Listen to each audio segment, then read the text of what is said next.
dès le premier appel, ça m'a apporté. Parce que voilà, tu m'as ouvert des barrières aussi que j'avais, dont j'avais pas forcément conscience. Et je me suis dit, ouais, c'est ça qu'il me faut.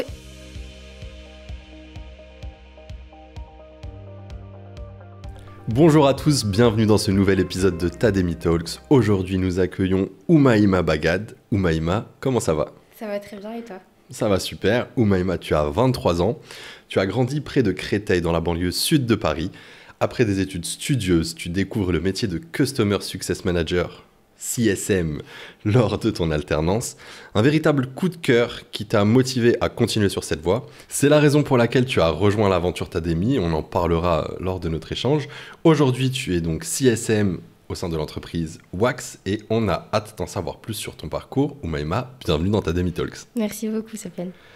Voilà, avant de commencer et de rentrer dans le vif du sujet, de revenir un peu sur tes expériences professionnelles, ton parcours, j'aimerais qu'on en apprenne un petit peu plus sur toi, ton background, d'où tu viens, dans quel contexte tu as grandi, et les études, etc.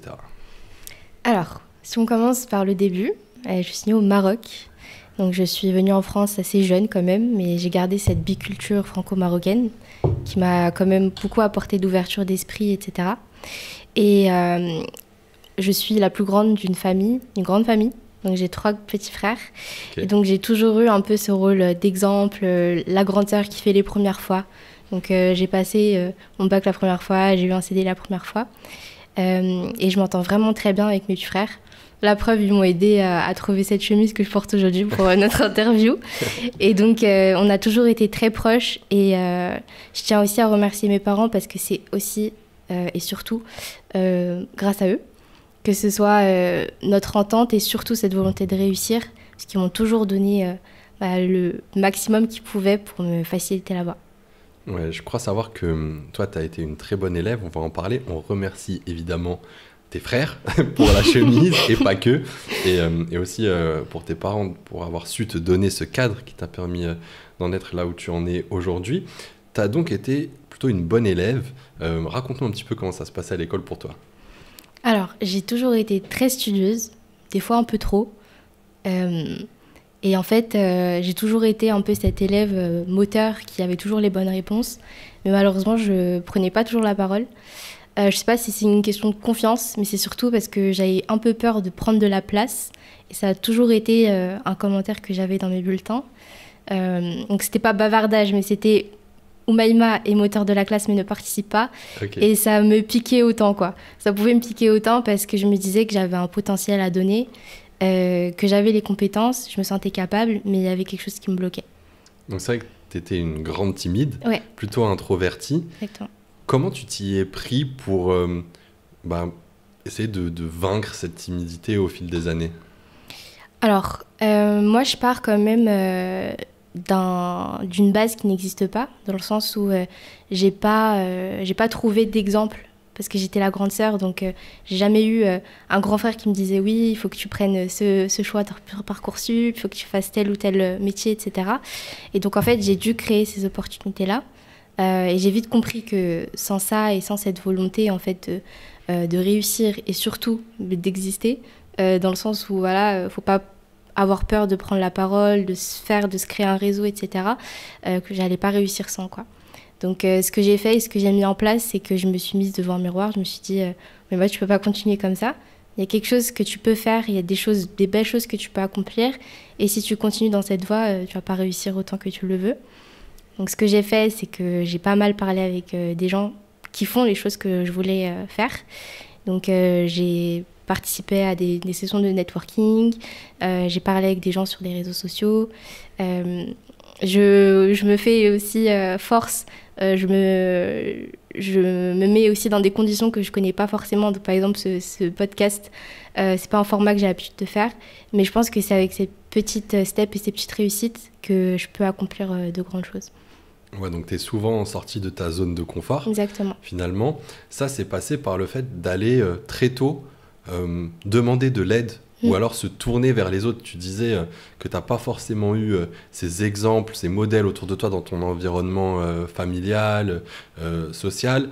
tu es allé chercher ces modèles-là. Ça demandait quand même beaucoup de courage et d'audace pour aller le faire. Comment ça s'est passé? Est-ce que tu peux nous raconter, de nous donner des exemples de fois où tu t'es lancé là-dessus?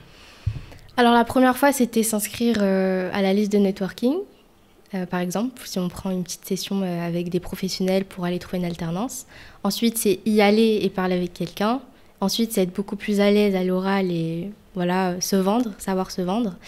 Et c'est des petites étapes comme ça qui m'ont permis vraiment de prendre en confiance. Et en fait, plus je me mettais hors de ma zone de confort, plus je pouvais me rendre compte de mon potentiel et voir un peu les chemins, enfin les gros éléments sur lesquels je devais travailler. Donc c'est vrai que c'était stressant les premières fois, mais voilà, il n'y a rien d'insurmontable. Et je suis quand même très têtue comme personne, même si je suis quand même assez introvertie. Donc je savais quel objectif j'avais et je savais comment le faire et il fallait juste le faire. Mais c'est vrai que c'est intéressant ça dans ton parcours parce que toi, tu as toujours eu un plan, tu as toujours Exactement. eu une idée en tête où tu t'es dit, voilà, peu importe les moyens, je trouverai les solutions, mais je vais y arriver. Donc ça, on va en parler. Mais donc, ça a été les autres qui ont été à un moment donné dans ton parcours une source d'inspiration pour toi, qui t'ont aidé à te surpasser, à sortir de ta zone de confort. Mais ça a aussi été les autres, d'autres personnes, pas forcément les mêmes, qui ont pu parfois te générer certaines craintes, certaines appréhensions, qui ont ancré chez toi certaines barrières mentales. Est-ce que tu peux nous parler un petit peu de tout ça? Parce que je crois savoir que chez toi, ça a été très important d'être inspiré par d'autres, mais ça a été aussi déterminant dans ton parcours de ne pas écouter aussi certaines personnes. Est-ce que tu peux nous raconter ça? Oui. Alors, même si je voulais avoir ces résultats, donc le plan que j'avais, c'était pas En fait, je voulais y arriver sans contraindre mes valeurs, mes grandes valeurs qui sont très fortes chez moi. Et en fait, je me suis dit, oui, réussir, mais pas à n'importe quel prix. J'ai envie de rester moi-même, j'ai envie d'être dans un environnement qui me plaît, qui répond aussi à mes convictions, etc. Et donc, en fait, oui, il y a eu des personnes qui m'ont dit, écoute, Oumaima, comme ça, tu n'y arriveras pas, il faudra que tu fasses ci, il faut que tu te mettes dans cette case, et si tu en sors, bah, tu n'y arriveras jamais. Et ouais, je suis têtue, je te le répète. Mais en fait, le fait qu'on me dise ça et qu'on me le dise frontalement comme ça, je me suis dit, bah non, en fait, au contraire, je vais encore plus réussir et je vais y arriver. Et donc, c'est aussi les proches qui comprennent pas trop, en fait, qu'est-ce que tu veux faire. Dans le sens où, voilà, poster sur LinkedIn, ça reste quand même, dans notre génération, quelque chose qui est assez nouveau comme pratique, etc. Et j'avais pas peur, en fait, de poster sur LinkedIn et dire « Hello, je cherche une alternance », etc. Et donc, en fait, c'est dans ce sens-là où faut pas que les autres aient un gros pouvoir sur nous-mêmes, parce qu'on peut faire des choses sans forcément... répondre à ses convictions, quoi. Mais ça, on l'entend souvent.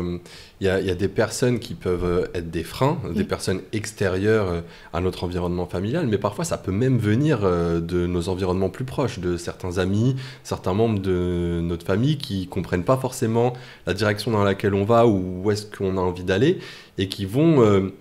soit volontairement, soit involontairement, nous restreindre et nous faire perdre confiance. Toi, c'est quelque chose que tu as perçu assez tôt. Est-ce que ça a été aussi un conseil qui t'a été donné par d'autres personnes que tu as pu rencontrer justement en sortant de ta zone de confort? Ou c'est quelque chose que tu as compris un peu à la dure par toi-même parce que tu es têtu? Alors, c'est les deux. Donc, je suis têtue et par défaut, j'écoute pas l'avis des autres. Mais c'est surtout mon environnement parce que oui, on parle de certains proches et mon entourage, que ce soit corps professoral, etc. Mais ça reste la majeure partie, j'ai quand même eu des gens hyper positifs dans mon entourage. Et là, c'est le moment où je parle de mes parents parce que mes parents, ils m'ont vraiment éduquée dans ce sens-là. Réussis, reste comme tu es parce que c'est comme ça que tu seras heureuse. Et même si c'était pas toujours facile, ils nous ont toujours en fait aidés et ils ont tout sacrifié pour qu'on réussisse. Et je pouvais pas me permettre dans ce contexte-là d'écouter les autres en fait et de ne pas réussir ce que j'ai envie d'atteindre, quoi. En tout cas, sache, Oumaima, que moi je comprends totalement ce par quoi tu es passé. Je l'ai vécu aussi. Je me rappelle de professeurs au lycée qui me disaient par exemple que j'étais incapable de faire une classe préparatoire, que c'était pas pour moi, que je venais d'un lycée en zone d'éducation prioritaire dont le niveau était bien trop éloigné des classes préparatoires, et ben c'est exactement cette phrase-là qui m'a donné envie de le faire, qui a fait que je l'ai fait, et je suis hyper content finalement d'avoir suivi mon intuition. Donc c'est aussi... ça dépend, on a différentes façons de l'interpréter. Il y en a certains que ça va décourager, que ça va démotiver. Il y en a d'autres par excès d'orgueil ou qui n'est pas forcément quelque chose de négatif, mais qui vont avoir envie de se surpasser. Ça a été le cas pour toi, c'était le cas pour moi et pour d'autres personnes aussi qu'on a l'occasion de suivre dans cette aventure Tademy. Et j'en suis ravi, donc je suis très content que ça se soit passé comme ça pour toi. Dans le cadre de tes études, tu as eu l'opportunité à un moment donné d'aller au Canada. C'était dans tes plans. Tu as tout de suite, assez tôt, été tourné vers l'international avec ce goût de découverte, de grande curiosité. Malheureusement, ça n'a pas pu se faire. Ça a été un peu une déception, peut-être un moment dans ton parcours. Comment tu l'as vécu et comment tu t'es remis de ça? Alors, j'avais commencé en parcours initial, donc c'est sans alternance, en DUT technique de co à Paris-Saclay, DUT d'Evry. Et en fait, j'ai été sélectionnée parmi plusieurs candidats de la promo. Donc j'étais vraiment dans le top 10 de la promo, j'avais tout fait dans le semestre 1 pour être sélectionnée. Et donc on m'a dit, trop bien, tu es sélectionnée dans telle université, tu partiras début septembre. Le Covid est arrivé. Et donc, ça a été annulé. Pourtant, j'avais trouvé mon logement, j'avais ma coloc, enfin, j'avais tout préparé. J'étais conditionnée à y aller parce que j'avais même mon billet d'avion. C'est vraiment la step, tu vois, quand tu l'as pas, c'est bon, tu es sûr que tu vas. Et hyper déçue, c'est vrai. Mais en fait, c'était tellement une période assez stressante que j'ai revu les priorités. Donc, voilà, on se pose, on regarde comment faire. De toute façon, on va pas y aller, on va pas changer les choses. Et donc, je me suis dit, on perd pas de temps, je reste pas en initial parce que voilà, je voulais l'international. Et je me suis dit, qu'est-ce qui va m'aider? C'est avoir l'expérience. Donc, j'ai fait de l'alternance. Et c'est à partir de ce moment-là, justement, que j'ai pu, de la France, voir un peu les contextes internationaux de différentes entreprises. Et j'ai fait un petit voyage en road trip en Asie qui m'a permis quand même de compenser ce manque que j'ai toujours eu en fait dans mon parcours.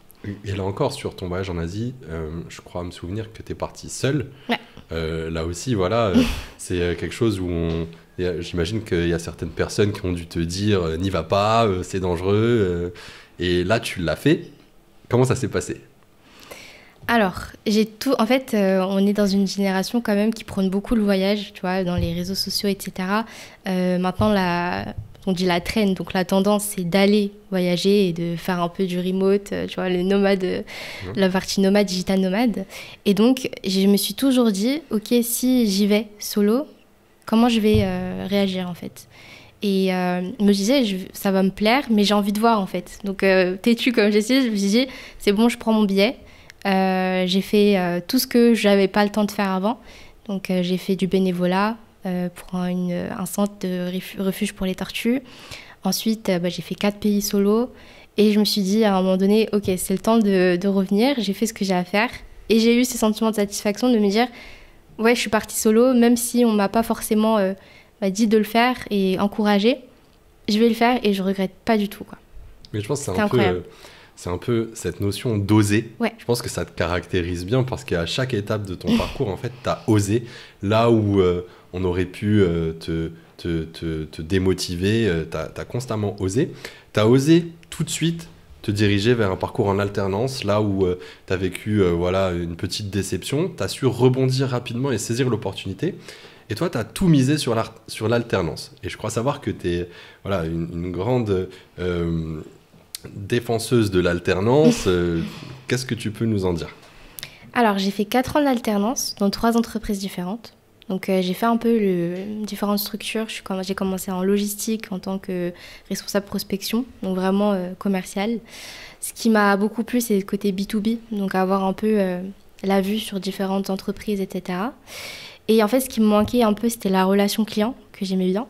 Donc, je me suis réorientée plutôt en social media manager. Donc, je faisais des posts Instagram, etc. Et mes clientes, ce n'étaient pas des grands chefs d'entreprise en logistique, mais plutôt des jeunes femmes qui étaient stressées pour le jour J, etc.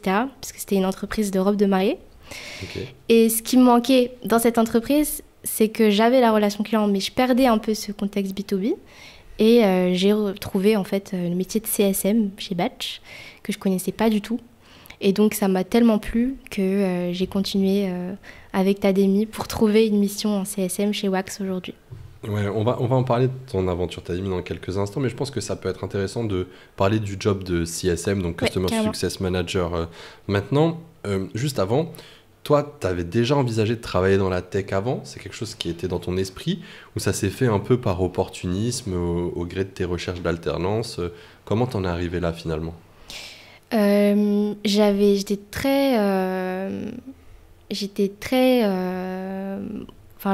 beaucoup toutes les opportunités tech, c'est vrai, dès le début. Parce que voilà, je voyais que ça prenait et qu'il y avait beaucoup d'opportunités, parce que je recherchais vraiment tous les sites de recherche d'emploi, et je voyais tout le temps ce terme tech qui revenait. Je ne l'avais pas forcément en tête parce que je ne savais pas trop ce que c'était. Et par manque voilà, de ressources, etc., on ne me disait pas forcément qu'il y avait ces opportunités-là. Donc j'ai vraiment pris chaque opportunité, j'en ai pris le maximum, mais je n'ai jamais vraiment pris en considération la tech. Et c'est au moment où j'ai intégré Batch que j'ai découvert la tech, et je me suis dit c'est bon, c'est le secteur que je veux à long terme, et je ne me vois pas faire autre chose, quoi. Ouais, et puis je pense que tu t'es aussi rendu compte du potentiel qu'il y avait aussi par rapport à l'international, peut-être par rapport à ton souhait de t'expatrier un jour, te dire que c'est un secteur pertinent pour effectuer une mobilité internationale et un jour aller travailler depuis un autre pays. Donc ça, c'est top. Justement, qu'est-ce que c'est que le job de Customer Success Manager? Comment tu le définirais? Un Customer Success Manager, c'est quelqu'un qui va aider des entreprises, plutôt en B2B, à maîtriser un logiciel assez complexe. Donc pour être Customer Success, il faut être très pédagogue. Il faut transformer une idée complexe en idée très simple. Il faut être très organisé, dans le sens où tu as plusieurs clients et un portefeuille assez large. Donc il faut être assez proactif et répondre aux demandes entrantes. Et un CSM, c'est surtout quelqu'un qui est constamment en relation avec d'autres, que ce soit en appel, en visioconférence et même en direct. Donc il faut être assez sociable. Donc c'est pour ça aussi que ça m'a poussée quand même à être beaucoup plus ouverte aux autres avec ce métier-là. Et c'est un métier très intelligent, dans le sens où il faut vraiment il faut avoir une intelligence émotionnelle assez élevée, dans le sens où voilà, tu vas voir ton client n'est pas à l'aise sur tel point, il faut récapituler d'une autre manière. Tu sens qu'il y a quand même un point de friction, il faut le régler. Donc c'est pour ça, dans ce sens-là, que le CSM, c'est vraiment un métier que j'aime beaucoup exercer. Et est-ce que tu te dirais, si tu revois la Oumaima des années collège, lycée, assez timide, introvertie, est-ce qu'à cette époque, tu pouvais prédire exercer un métier qui est vachement axé sur le relationnel? Jamais. Jamais, mais vraiment jamais. Et je me rappellerai aussi de mon premier call avec un client solo. C'était un moment que j'appréhendais beaucoup, mais finalement, je me suis surprise à être très à l'aise, beaucoup plus à l'aise que je le pensais. Et ouais, non, je n'imaginais pas du tout. Bon, en tout cas, tu as vraiment eu un véritable coup de cœur pour ce métier, à tel point que tu as voulu continuer sur cette voie-là. C'est à ce moment-là que tu décides de te faire accompagner, de rejoindre Tademi. Est-ce que tu peux nous raconter comment tu en es arrivé jusqu'à là, jusqu'à nous? Comment tu nous as découvert? Alors, j'ai tapé le mot coaching tech emploi, je pense. Et en fait, sur Google. Et j'ai vraiment regardé les premières pages. Je trouvais rien d'intéressant, à part LinkedIn que j'avais déjà, etc. Et je sais pas ce que je cherchais, mais je cherchais quelque chose de précis. J'ai pas pensé au coaching directement, je pensais plus à chercher des offres d'emploi bien particulières. Et donc là, je pense que c'était à la 3e ou 4e page que j'avais déroulée sur Google. J'ai trouvé votre site. Donc voilà, j'ai rapidement regardé, je me suis dit ok, trop bien. Et j'ai envoyé mon CV sans forcément attendre un retour. Mais quand j'ai eu un retour, j'étais très contente de parler finalement. Tu vois, je pense que cette anecdote, elle en dit long sur ta persévérance et à quel point tu es vraiment déterminée, parce que Je pense qu'on est très mauvais en référencement Google parce que pour être honnête, on n'a jamais réellement bossé notre SEO, le référencement Google. Et le fait que tu me dises nous avoir trouvé sur Google, je pense que c'était plus en page 21 qu'en page 3 ou 4. Hein. Donc, à mon avis, t'es resté longtemps sur voir plus. Mais en tout cas, je trouve ça fou. Et qu'est-ce qui t'a convaincu à nous rejoindre? Alors, j'ai beaucoup aimé notre échange. Je sais que tu avais passé beaucoup de temps avec moi quand même en appel, à m'expliquer ce qu'était Tademy, votre vision, etc. Et en fait, même dès le premier appel, ça m'a apporté. Parce que voilà, tu m'as ouvert des barrières aussi que j'avais, dont j'avais pas forcément conscience. Et je me suis dit, ouais, c'est ça qu'il me faut. Et je pense pas que je suis la personne qui a le plus hésité pour prendre le coaching Tademy. Non. Je pense que c'était une question d'1 ou 2 jours. Je confirme que tu as pris une décision très rapide. Ouais. Et là encore, tu as osé hyper rapidement. Ouais, je me suis dit, ouais, faut se lancer. J'ai trouvé la plus-value dans le sens où j'ai quand même fait beaucoup de bénévolat dans mon parcours d'alternance, où j'aidais moi-même des alternants. Ouais. Et donc, je me suis dit, ouais, la valeur... Enfin, je savais ce que moi, j'étais capable de donner en termes de coaching, parce que voilà, je mettais vraiment le maximum pour toujours aider. C'était super gratifiant d'avoir le retour. Ouais, Maïma, j'ai trouvé mon alternance, c'est trop gentil de ta part, etc. Et donc, je me disais, en fait, ça n'a pas de valeur. Il faut que je me fasse aider aussi. Parce que, ouais, j'ai plein de choses aussi à voir et à comprendre et à apprendre. Donc, c'est là où je me suis dit, Tademy, ça pourrait être vraiment très bien pour compléter tout ça. Yes. Et du coup, bon, là... après nous avoir fait confiance très rapidement, tu démarres ton coaching dans la foulée avec Johan. Johan qui a lui-même été Customer Success Manager, parce que c'est toujours très important pour nous de matcher nos talents Tademy avec les coachs les plus adaptés pour eux par rapport aux objectifs qu'ils souhaitent atteindre. Justement, comment s'est passé cet accompagnement avec Johan? Quel était l'objectif que tu t'étais fixé? Est-ce que tu peux nous raconter un petit peu comment tu l'as vécu? Alors, le coaching avec Johan était super agréable parce que le feeling est directement passé. Donc, on a fait un premier call pour parler, apprendre à se connecter, etc. Et donc, j'ai vraiment senti directement une proximité avec Johan. Et en fait, on parlait beaucoup dans la semaine. Et tout ce qu'il me disait avait de la valeur pour moi. Et ça me débloquait chaque fois quelque chose jusqu'à ce que je trouve en fait le poste que j'exerce aujourd'hui. Et donc... il pouvait passer plus ou moins de temps avec moi dans la semaine, mais même si c'était l'affaire d'1 heure ou de 10 heures, ça avait toujours vraiment de la qualité et c'était super d'avoir quelqu'un qui justement avait un des postes auquel j'aspirais, d'avoir ses retours d'expérience et les détails sur ça, quoi. Il t'apportait un peu de recul aussi sur lui, sa propre expérience. Il était en plus passé sur un autre poste aussi depuis, donc ça pouvait te donner des perspectives sur ce qu'il était possible pour toi de faire éventuellement si tu le souhaitais. Et quel était l'objectif que tu t'étais fixé? Alors oui, c'était d'être Customer Success Manager, ça le poste c'était certain dès le départ. Il n'y avait pas peut-être toute cette période où il fallait, lors du coaching, déterminer avec toi quel serait le poste le plus adapté. Il y avait un réel fit là-dessus. Mais où est-ce que tu avais envie de travailler géographiquement? Est-ce que tu t'étais donné un objectif de salaire, etc. Alors moi, je voulais plutôt rester en France, mais j'étais ouverte à l'international. Donc j'ai pas mal cherché aussi notre entreprise plutôt localisée à l'international. Mais c'était pas un critère pour moi. Mais j'avais surtout un gros objectif, c'est d'atteindre un salaire assez conséquent que j'avais pas forcément quand je postulais directement à des offres d'emploi sans forcément avoir l'information en amont, les salaires proposés, etc. Donc si je te donne une idée... en sortie d'école pour mon master, on se retrouve plutôt entre 38 à 42 cas max. Et l'objectif est plus qu'atteint parce que c'est beaucoup plus que moi ce que j'espérais. Ok, donc tu avais un peu cet objectif sur la fourchette haute de ce que tu espérais à 42 cas. Et finalement, tu as signé un contrat sur le job de CSM, un salaire supérieur à ton objectif de départ, ce qui est super. Et aussi dans une boîte qui plaît énormément. Ouais. On va en parler. Justement, ce qui a été clé aussi dans cet accompagnement, nous, il y a cet aspect coaching avec cette grande proximité, mais aussi l'aspect réseau. Je crois savoir que le réseau de Johan a joué un grand rôle aussi dans ce qui s'est passé pour toi. Est-ce que tu peux nous raconter? Oui, carrément. Pour l'anecdote, là, je travaille chez Wax. Et Wax est intégré à l'entreprise chez qui Johan travaille. Et donc en fait, voilà, on est toujours en contact parce qu'on travaille vraiment dans le même secteur d'activité qui est l'e-commerce, que je connais pas mal et que j'ai eu aussi en alternance. Et voilà, on se parle souvent en disant ouais, est-ce que tu es intégré à tel... Enfin, on parle un peu de notre poste et notre job et on peut vraiment se voir à des événements, etc. Donc ça, c'est assez marrant parce qu'on garde le contact aussi à long terme.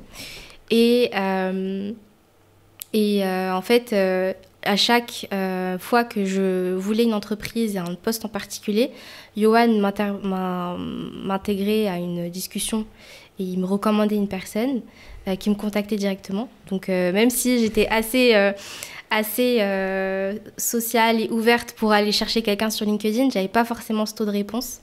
Ouais. Et donc je pouvais parler pendant 1 heure au responsable commercial chez Adobe ou CSM, etc. Et ça a beaucoup amélioré mon anglais déjà, ça c'est important. Et aussi j'avais un peu les backstage de chaque entreprise pour lesquelles je voulais travailler. Et je pense que c'est vraiment inestimable d'avoir ces infos avant de postuler pour les postes. Ouais, il avait duré combien de temps ton coaching ? Il avait duré 3 mois et demi. Ouais, 3 mois et demi. Et avec le recul du coup que tu as maintenant, le résultat que tu as obtenu, bon, je crois un petit peu savoir quand même la réponse, mais satisfaite ? Oui, carrément. Carrément ? Vraiment. Qu'est-ce que tu dirais à des personnes qui se poseraient la question et qui se diraient est-ce que ça pourrait m'être bénéfique ? Qu'est-ce que tu aurais envie de leur dire ? Je pense que ça peut être que bénéfique, dans le sens où il y a plusieurs volets que tu peux améliorer grâce au Coaching Academy. Donc déjà, trouver un poste, c'est l'objectif qui est censé être atteint avec le Coaching Academy, et c'est le cas. Mais c'est surtout, ça permet d'avoir des informations que tu n'as pas forcément quand tu n'es pas en contact avec les personnes qui travaillent dans l'entreprise. Ça permet de vraiment donner un peu de confiance en soi quand on n'en a pas forcément, et travailler un peu les sujets, parce que c'est vraiment personnaliser l'approche de coaching. Donc Johan n'est pas venu avec un programme bien ciblé, parce que voilà, ça allait pas me convenir, parce que j'avais chaque fois des sujets différents. Et ouais, faut pas hésiter à se faire coacher, parce que c'est super important d'avoir le retour d'expérience de quelqu'un qui sait se... Mais tu vois, c'est intéressant ce que tu dis, parce que souvent, bon, l'accompagnement Tademy, comme tout autre type d'accompagnement, c'est surtout un investissement qu'on fait sur soi. Et du coup, c'est toujours important de se demander quel va être le retour sur investissement. Là, le retour sur investissement, pour la plupart de nos talents, il est mesuré évidemment par le job qu'ils obtiennent, les conditions dans lesquelles ils signent ce contrat, le salaire, etc. Mais pas que. En fait, la valeur, elle va au-delà de simplement le fait de signer un contrat et d'obtenir un certain salaire. Et ça, c'est ce que tu viens d'évoquer sur ce que ça t'a permis d'apprendre bien au-delà de juste trouver un emploi. Et ça, c'est vraiment top. En tout cas, nous, on est vraiment ravis d'avoir pu t'accompagner. Et enfin, voilà, on l'a vu tout au long de ce parcours. Et nous, on est ravis d'avoir des profils comme le tien, parce que on sélectionne tous les profils qu'on accompagne. Et évidemment, quand on a vu ton profil, on s'est dit... C'est un super profil, elle a tout pour réussir, elle a énormément osé, elle ose encore maintenant. On est hyper confiant, donc on a toujours été super confiant quant au fait que tu réussirais. Et je te remercie encore une fois pour ta confiance. Est-ce que pour conclure cet échange, tu aimerais ajouter quelque chose, un dernier mot, peut-être pour ceux qui nous écoutent ? Je te laisse libre au micro de Tademy Talks. Alors, c'est un peu bateau comme phrase, mais c'est les phrases qui fonctionnent le plus. C'est oser être vous-même. Faut pas changer ce qu'on est et ce qu'on veut projeter comme personne au monde, parce que si on commence à le faire et changer pour les autres, on va jamais réussir à avoir un cadre qui nous satisfait. Et foncez et n'écoutez pas les autres, parce qu'ils sont pas dans votre situation, quoi. Et bien sûr, ces belles paroles, soyez têtus, comme Oumaima. Et cherchez les entreprises à la page 24 de Google. Voilà, allez jusqu'à la page 24 de Google, ça peut payer. En tout cas, je suis absolument ravi de t'avoir eu au micro de Tademy Talks, Oumaima. Je te remercie. Merci à toi. Encore une fois pour ta confiance.